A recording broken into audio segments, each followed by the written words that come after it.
Good thing it's a soft baseball. Hendrix Johnson and his dad have been playing catch together since Hendrix could lift a ball. But for a boy in the battle of his life, even a simple game of catch isn't what it once was. This spring of 2002, I noticed that every third or fourth throw wasn't coming to me. It was over my head or way over here, and so I'm like, come on, let's, concentrate. Hendrix and his family didn't know it yet, but a rare neurological disease, Rasmussen encephalitis, was eating its way through the left side of his brain. We noticed that he would just kind of like his hand would hang. And so we just called the doctor and said, yeah, we think that he might have like a mild paralysis. Paralysis in Hendrix's pitching arm, combined with nearly 2 years of unexplained seizures, helped doctors make a final diagnosis. The disease had overtaken his left brain, which controls his right arm. Hendrix was also losing the ability to speak, read, and write. His future looked grim. Death would be preferred.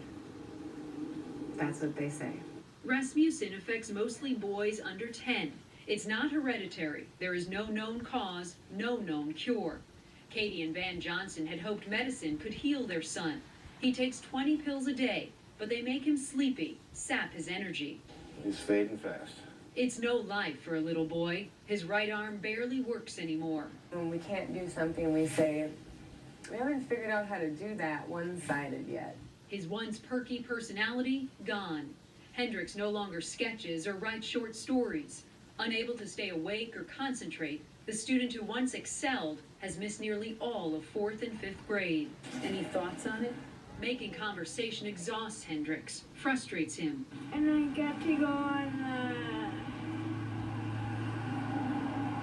and I got to go where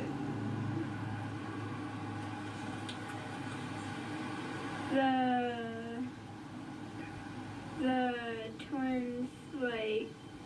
Hendrix tried to tell me he visited the twins' dugout. That was just 2 weeks ago, but the words failed him. Where's Dr. Freeman gonna throw your seizures? In the trash. In the trash. And where are we gonna throw your medication? In the trash. That's gonna be pretty cool, huh? Yeah.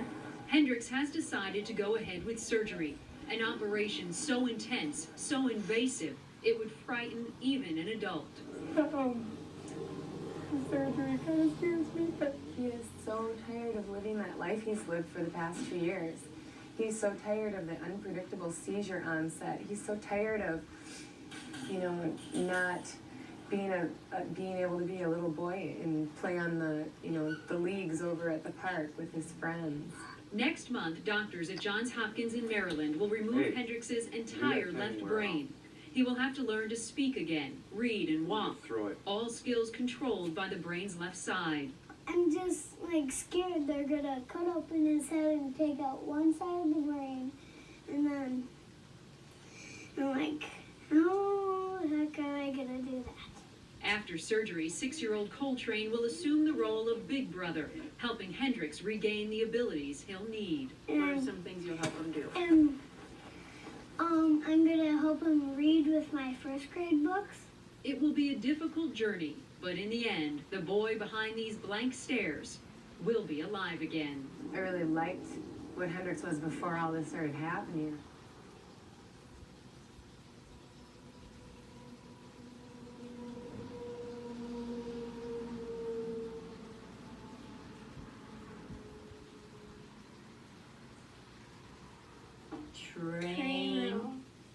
Train.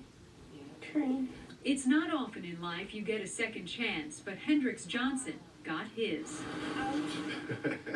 Good thing it's a soft baseball. When we visited Hendrix last September, a rare neurological disorder had taken over. Rasmussen encephalitis was eating away the left side of Hendrix's brain. He had lost the ability to use his right arm. He was having multiple seizures daily, hardly able to hold a conversation. And I got to go on Hendrix was deteriorating rapidly, his days filled with endless medication and shut-eye anywhere he could grab it. His personality had vanished, replaced by a blank stare. His future looked dark. Doctors said death would be preferred, but his mother was determined to get her boy back. I feel like I get a second chance. Katie and Van Johnson chose to remove the diseased half of the brain and start over. Do you remember how you were feeling before you went in for surgery? Uh-huh. What were you feeling? Scared. What are you doing? 3 surgeries in a month's time. Hendrix's left brain now gone, replaced by spinal fluid. And he's getting better every day in every way. He's really happy now, and he's got life. And before it was like just an overly drugged out, tired, frustrated child. Hendrix was talking just hours after surgery, and what he had to say was what his parents needed to hear.